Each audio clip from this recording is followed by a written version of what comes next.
Greetings to you all. I am Dr. Anveshni Dumala, working as an assistant professor in the Department of Information Technology in Vignan's Nirula Institute of Technology and Science Parliament. So today in this class we are going to discuss the access methods in IEEE 802.11 wireless LAN, right? So this is distributed foundation wireless medium access control. In the diagram you can observe like we have a sender and a receiver. So in this example we are going to see how the unicast packets are sent. So station can send RTS with the reservation parameter after waiting for DIFS time, that is reservation determines amount of time the data packets needs the medium, right? So next one, acknowledgement is sent via the CTS after waiting for SIFS time by the receiver, that is if the receiver is ready, right? Next one, the sender can now send the data at once, then acknowledgement via the acknowledgement. So other stations store medium reservations distributed via the RTS and the CTS. So here we can also observe that NAV, that is net allocation vector. So other stations by receiving these RTS, so other stations and will wait without accessing the channel for that particular period of time. Net allocation vector in the sense the actual sender and the receiver are sending these RTS and CTS. So all the stations will get this RTS and CTS, right? So only the intended stations will respond to those packets and the rest of the stations will understand that okay, these sender and the receiver are going to use this transmission channel for this particular period of time in order to send the data and also to get the acknowledgement back. So let us wait idle without accessing the channel during this period of time. So that is what net allocation vector. Okay. So after acknowledgement is sent by the receiver, again all the stations will wait for a DIFS time and then they'll contend for the channel access. Then one station will get the chance to access the channel. So that particular station will send the data, right? So next one is fragmentation. See, whenever we are spending more time in sending the data on the channel, so obviously there is a chance like occurrence of the collision, right? So in order to minimize that, we are fragmenting the data into number of fragments and we are sending these short fragments onto the channel. So here also we have the sender and the receiver and the rest of the stations are present. And as we discussed earlier, so RTS and CTS is sent between these sender and the receiver after waiting DIFS time and also SIFS time. Next one, before sending this fragment 1, that is actual data is sent, before that SIFS time is waited and fragment 1 is sent. Again the receiver will wait for SIFS time and acknowledgement 1 is sent for this fragment 1.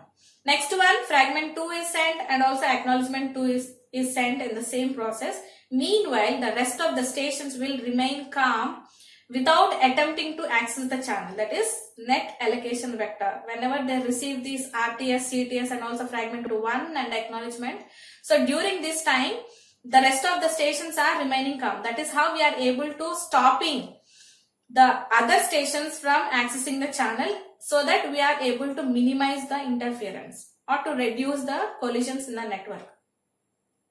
After that, all the stations again wait for DIFS time and they will contend for accessing the channel. One station will be given the chance and that particular station will send the data, right? So next one is by access method that uses this PCF. So as we discussed, this PCF is mainly maintained by this access point. So in the diagram you can observe we have the access point, that is point coordinator, and also the wireless stations and the rest of the stations. So basically at T0, the point coordinator observes that the channel is busy. So it waits for a random period of time and at T1 it will wait for TIFS time. Point coordinator function, interframe spacing, right? It will wait for that period of time and it will give the chance by sending this D1 to the station. So on receiving this D1, upon receiving this D1, user 1 will wait for DIFS time and it will use the channel. Okay. Next one. So as we discussed, this access point will take the responsibility of polling the stations in the network, right? So first station is given the chance. Next one, D2 is sent so that station 2 will access the channel. So before they before they transmit the data, so it will wait for SIFS time and the data is sent onto the network. So this is how. So during this period, the remaining stations will get this time, like how much time these station is going to use the channel. So that particular period of time, it is going to remain calm, right? So this process continues, like this D3 is sent. See, in this example, in this context, actually station 3 has no data to transmit. So it didn't use the channel. So no reply to this D3. Again, after completion of this time slot, the point coordinator will send this D4. So this time station 4 has data to send, so it will use the channel. So after completion of one cycle of giving the chance of all the stations, so it will send contention free end. Contention frame is end. CF end. Contention frame is end. So after completing in one cycle of giving the chance for all the stations in a round robin process, again the stations have to go through this contention period, right? So that means all n number of stations that are connected to this particular access point will try to contend, means they will request to get the channel access. So after completion of this contention period, one station will get the chance. That means point coordinator, that is access point, will poll one station to access the channel, that will send the data. So during this whole process, the rest of the stations will remain calm by seeing this net allocation vector. So in the diagram, did you ever observe like there is a contention free period and contention period? So in contention period, so all the stations will contend, they will attempt, they will request to get the channel access. Okay. So during this period, there is a chance of collision. But after contention period, only one station will get the chance, that will transmit the data, and the remaining n-1 stations will sit calm. So that means contention free period. There is no chance of getting the collision during this period. So please don't get confused, like collision, contention, right? Congestion. So different terminology is there. Every terminology is used in different context. So please don't get confused. Here we are using only contention, collision, whereas congestion is used in different context, that we are going to see in the next unit. So for time being, so please don't get confused among the collision, contention and also congestion. Fine. So after waiting for T3 to T4, the congestion, from T2 to T4, congestion period is going on. So after T4, again one station will get the chance to transmit the data, right? Next, now we are going to see the frame format, IEEE 802.11 frame format. So in this we have like white colored one is the actual frame format, which is represented in bytes, right? So first we have different fields, and the different fields are occupying different bytes of data. So first field is frame control. So in this frame control, we are going to include the information that will control the frame, right? So black colored block of data is included in the frame control. So 2 bytes, in the sense it is 16 bits, right? So the below black colored information is 16 bits, and that is the first field, right? So in the first one we have a protocol version. So this protocol version field is used, these 2 bits are used to mention the future coming new versions of this wireless LAN. If any new version comes in the future, that information is included here. So for that purpose, these 2 bits are reserved, protocol version. Second one is type. So what type of data we are sending? Is it a original data? Is it a control data, or is it as a management data? So depending upon that, we have to mention the bits here. So if it is 00, it is also consuming 2 bits. If it is 00, it is data. It is 01, it is control information, management information, etc. Next one is subtype. So what type of data? Is it acknowledgement? Is it RTS? Is it CTS? So we have to specify what type of data we are sending. So 4 bits it consumes. Next one, 2DS, that is, anyways, all the stations are connected to the access point, and all the access points are connected to the distributed systems that we have seen in the previous sessions, right? So here, 2 distributed system, from distributed system, each field consumes 1 bit. Next one, more fragmentation. So if this more fragmentation bit is set to 1, we are saying that data is divided into number of frames. Okay. So next one, retry. So retry bit is set to 1. We are mentioning how many retransmissions are taken place. How many retransmissions. So that count should be specified here. Next one is power management. As we discussed earlier, this IEEE 802.11 standard has a special facility, like it provides the devices to save the power. Power save mode is present in this IEEE 802.11. So if this mode is set to 1, then obviously devices can save their power by going into the sleep mode whenever they are not participating in the communication. Right? Next one is data, more data. More data in the sense the devices have, stations have more data to transmit. So in order to specify that, we are mentioning more data. So if more data bit is set to 1, that means the device has more data to send. Okay. So next one, WEP, wired equivalent privacy. So whichever privacy and security that you are providing in the wired network, same equivalent privacy is also supported in this wireless LAN. Next one is order. So if this order bit is set to 1, it is mandatory that the receiver receives the data only in the order. See, the data is divided into number of frames, right? Each frame is given the number frame 1, frame 2, frame 3 and so on.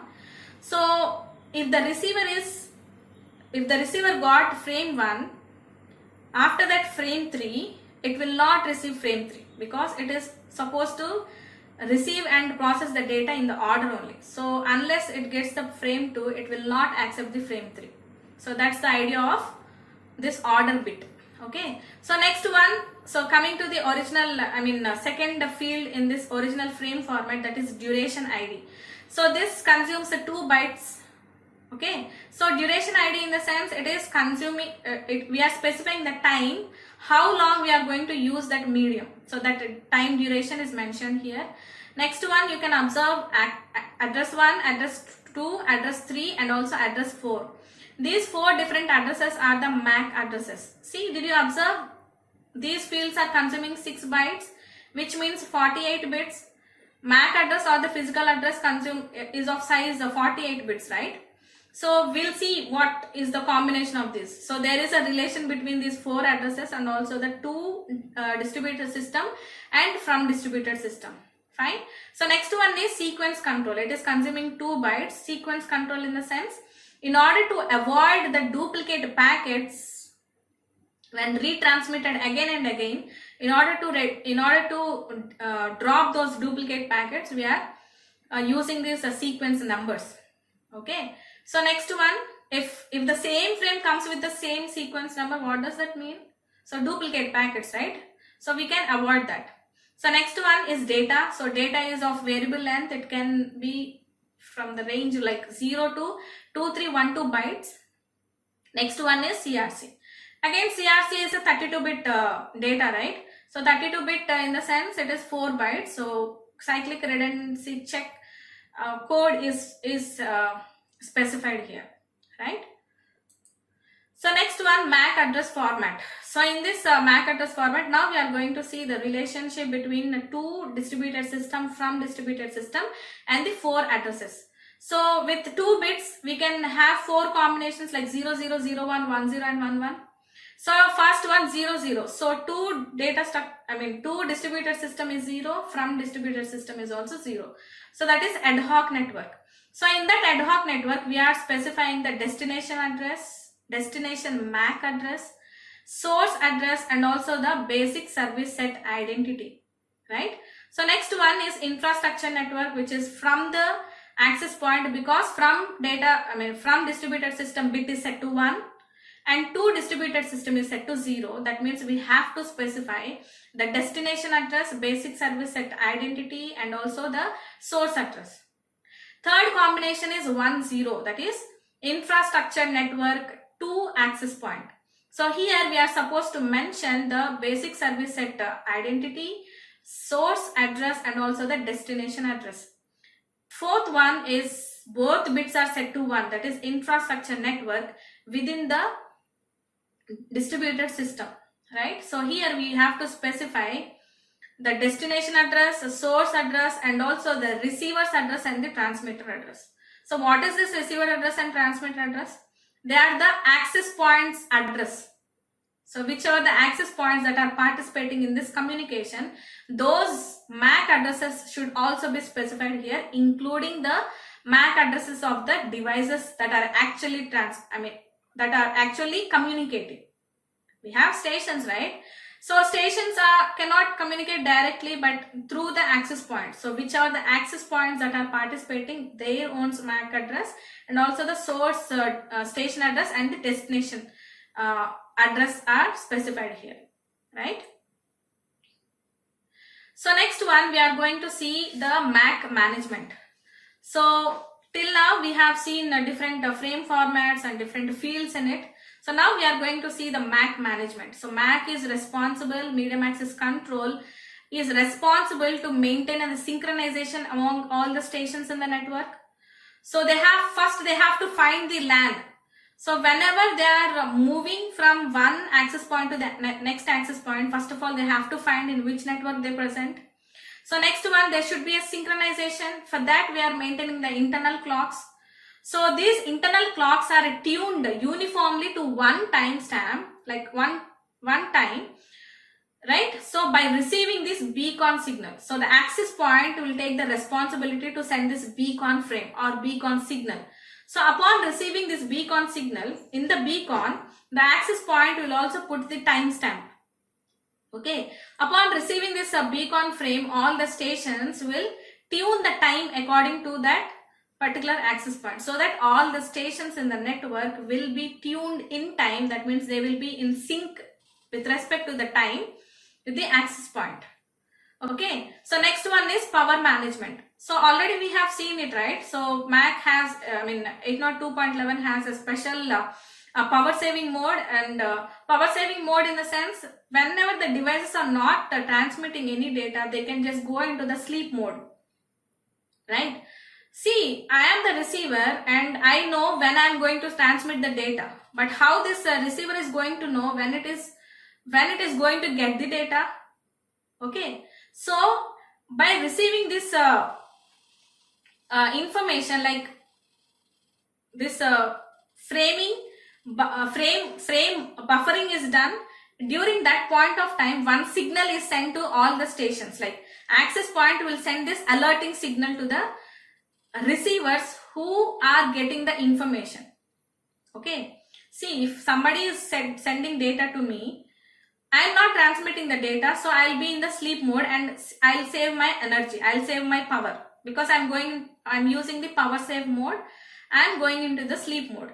So someone is sending the data to me. So access point will alert me saying that you are going to get the information, going to get the data. So get into the awake mode. So on receiving that alert signal, I'll just shift myself from the sleep mode to the awake mode so that I can receive the data. Once I receive the data and process it again, I'll go into the sleep mode. That is how the devices will save their energy, save their power, right? So in this power management, sleep mode without missing a message, there is no chance of missing a message, because access point is taking the responsibility to alert and bring that particular station into the awake mode, right? So there is no chance of missing a packet. So sleep mode without missing a message, and also periodic sleep, frame buffering and traffic measurements are done by the access point. Okay, so anyway, traffic should be through the access point only. Obviously access point will know who is the sender and who is the receiver. So by seeing the traffic, the access point will send the alert message to those particular receivers, so that they can come to the awake mode and they can receive the data, right? So next one is association and reassociation. So this is very common in the GSM also, global system for mobile communications also. We have seen it, right? Once the device is moving from one location to the other location, obviously it has to detach from the cell tower here, and it has to attach with the new cell tower, new base transceiver system. So in the same way here also, if the station is moving from one access point region to the next, new access point, it has to detach here and it has to associate or reassociate with the access point. So there should be an integration with a LAN. So roaming is supported here. That means changing the networks by changing the access points. Okay, so whenever this station is going to the new access point, it will scan the environment, like in which access point, under which access point I am in. So it will scan it. So it will wait for the packets. So if it doesn't get any packet, if it doesn't receive any packet, then it will itself will send the signals. It will send the probe signals, right? So whichever the devices that are in that region, like access point, it will receive it. So by receiving it, it will respond. So by seeing that respond, this station will understand, it will get to know that, okay, I am in this so and so new access point. So that is how the association and reassociation will take place. So once the station doesn't get any reply, again it will scan. So this process continues until it gets to know under which access point it is shifted to, right? So next one is MIB, that is management information base, in which we are going to maintain the status of all the devices in the network, right? So whichever is transmitting, whichever is waiting, whichever is receiving, whichever is in sleep mode. So every detail of the station is maintained in this information base. So this information base can be accessed by using the simple network management protocol. Fine. So that's all for today. In the next class, we are going to see the synchronization using a beacon. So we have discussed like a beacon frame is sent by this access point. So in the next class, we are going to see how this beacon is sent and how the transmissions will take place in the network. Thank you for listening to the class. See you in the next video.